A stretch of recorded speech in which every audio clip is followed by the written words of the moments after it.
जय मिथिला जय मैथिली। अपने सब मिथिला के लोकप्रिय चैनल मैथिली मेधा कैसेट के लाल बटन दबा के सब्सक्राइब करू आ घंटी के निशानक बटन के जरूर दबाऊ ताकि नव नव ऑडियो आ वीडियो अहाँ सब ल तुरंत पहुंच सके, बिल्कुल मुफ्त।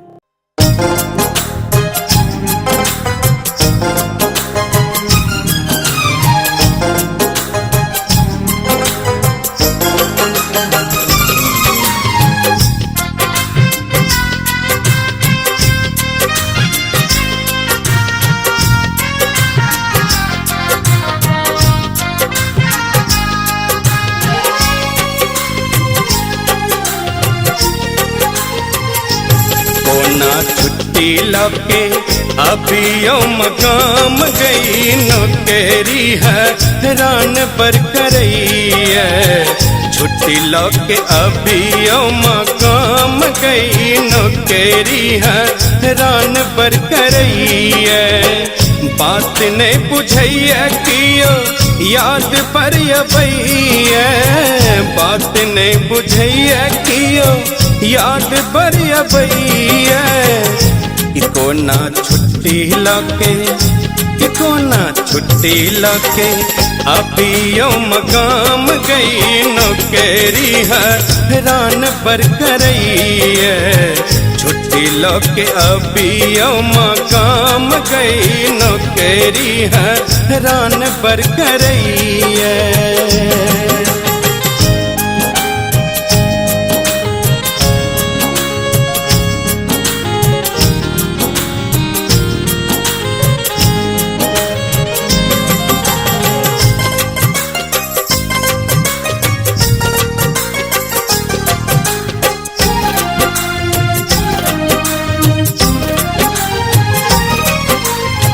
बीत गेल दशहरा आयल माँ दिवाली, बीतत लगैया फिर भर दुतिया मखाली।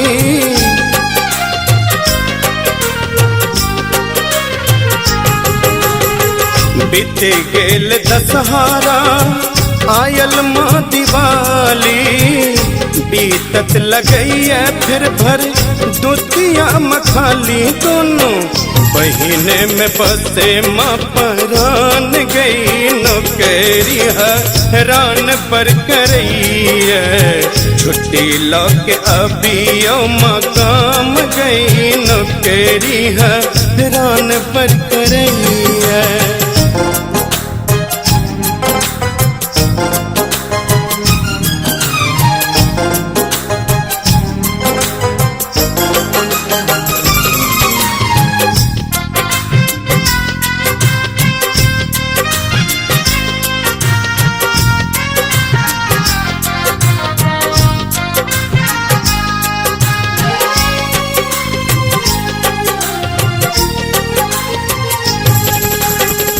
दूर में तो छह सदखन याद परिवार के, दोस्त के दी मालिक के दोस्त ही कपार के।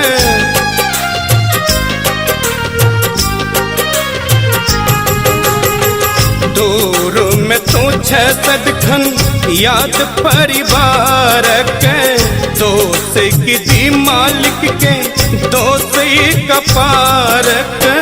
विधि के मकहने विधान गई नौकरी है रान पर करई है। छुट्टी लगे अभियो मकाम गई नौकरी है रान पर करई है।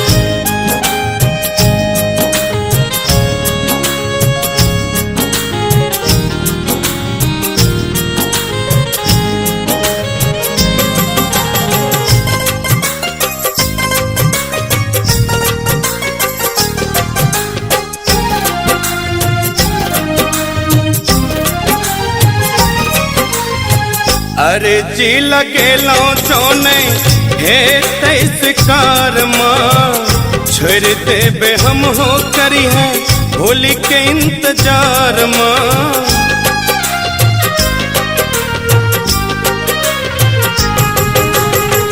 अरे जी लगे लो तो नहीं हे तेईस कार माँ छोड़ दे हम हो करी है होली के इंतजार। मोहन संजीव के गाँव में पर ध्यान गई नौकरी है रान पर करैया।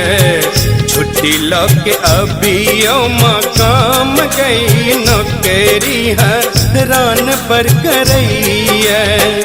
बात नहीं बुझैया कियो याद पर अबैया। बात नहीं बुझैया कियो याद पर अबैया। इको ना छुट्टी लगे इको ना छुट्टी लगे अभी मकाम गई नौकरी है रान पर करैया। छुट्टी लगे अभी मकाम गई नौकरी है रान पर करैया।